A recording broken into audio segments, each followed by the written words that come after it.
Now, I'm going to discuss something about the types of depreciation or methods of providing depreciation for assets. First method, it may be called as fixed installment method or straight line method or original cost method. Under this method, a percentage of original cost of the asset concerned less the residual value, if any, is written off every year till the end of its estimated life. The percentage is fixed by taking into consideration the original cost of the asset, its estimated life and residual value.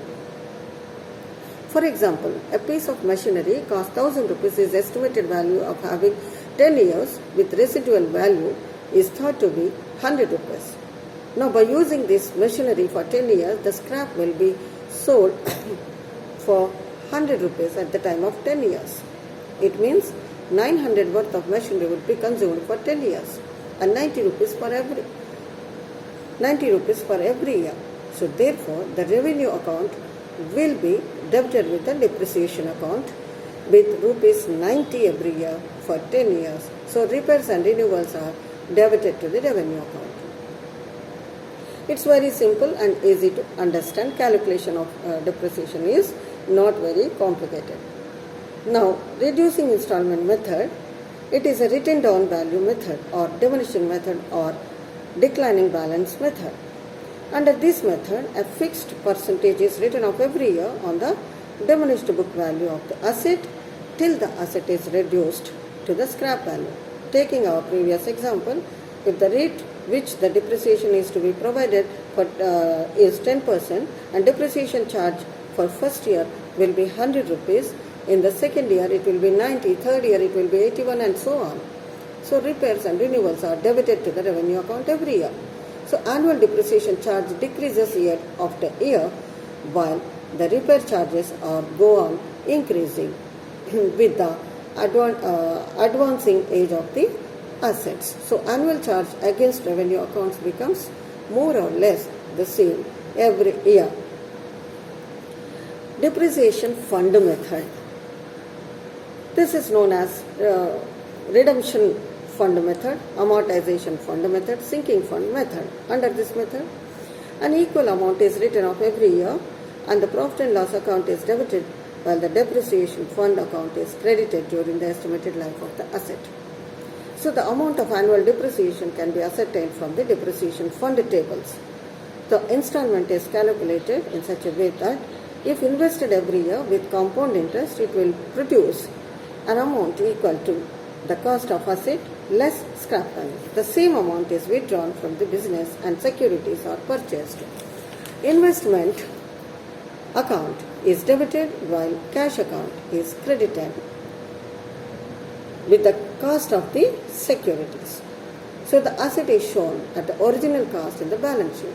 When the interest is received on these securities, cash account is debited and depreciation fund account is credited. At the same time, interest so received is invested to purchase securities and investment account is debited and cash account is credited. This procedure is followed for depreciation fund account is credited and at the same time interest so received interest is in the purchase of securities and investment. The account is debited and cash account is credited, and this is the procedure followed every year. Annuity method of depreciation, it is desired to ascertain or retain the money in business. Under this system, it is supposed that money invested in the purchase of an asset earns interest at a fixed rate, which is debited to the asset account at reduced value. According to annuity table, a certain fixed amount of depreciation is charged every year for the estimated life of the asset, which will be reduced to nil or its residual value by that year. So the amount written off as depreciation remains the same while interest taken credit for will become less and less year after year. This method is adopted where large sum of money is required for purchase of the asset. So lease, where the life of the lease is definite and it is unsuitable for additions to the asset are made during the course of year. In case of plant and machinery, because of these calculations are difficult to make, the revenue account is difficulty to make. The revenue account is debited for less amount year after year because rate of depreciation remains the same while the interest charges go on decreasing. So another defect of the system is found as it is shown in the book value of the account, which is a higher figure than the worth in the initial stages of the life of the asset. Now, insurance policy system. This is an endowment insurance policy is taken on the life of the asset so that at the end of the definite period, the insurance company will pay the assured a sum of with the help of which the asset can be repurchased. So, advantage of this system is that company need not worry whether the investments as under the depreciation fund method will be sold at their face value or not.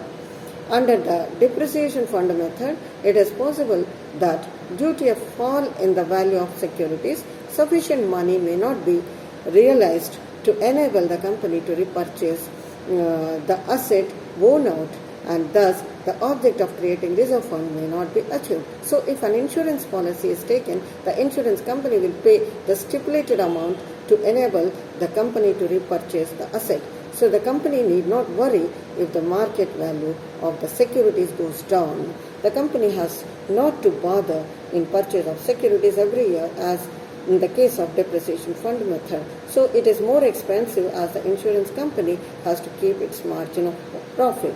And this is not suitable for assets where many additions are made during the year and life of the which cannot be estimated with any precision. Revaluation method, it is to provide depreciation on mathematical basis. The asset is revalued at the time of balance sheet. In case of loose tools, livestock, jars, bottles, packages, patterns, jigs, etc., assets which have a short life, and this is so because it is not possible to estimate the life of such assets with any precision. So the difference between book value of the asset and revaluation of is measure of depreciation. It must be remembered that appreciation in the value of such assets is never taken into account. So the valuation must be according to going concern basis. So this is required to replenish or replace those assets at the end of each year is the amount of depreciation. Now, mileage method. This is applied in case of those assets the use of which can be measured in terms of miles and not in terms of time, like car, bus, motorcycle. For instance, an estimated estimated that a car worth 10,000 will run about 40,000 miles, and then it will become a mere scrap. That means the depreciation is 25 paise a mile. Supposing the car runs 5,000 miles in the first year, depreciation charge is 1,250. Next year, the car Jai Ganesh, Jai Ganesh, Jai Ganesh Deva. Jai Ganesh, Jai Ganesh, Jai Ganesh Deva. Mata Jagi Parvati Pita Mahadeva. Mata Jagi Parvati Pita Mahadeva. Jai Ganesh, Jai Ganesh, Jai Ganesh Deva.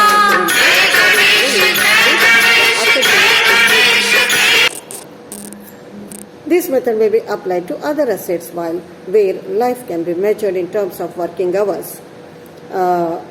Machinery, but it is very difficult to elaborate records will have to be maintained, which is not practicable.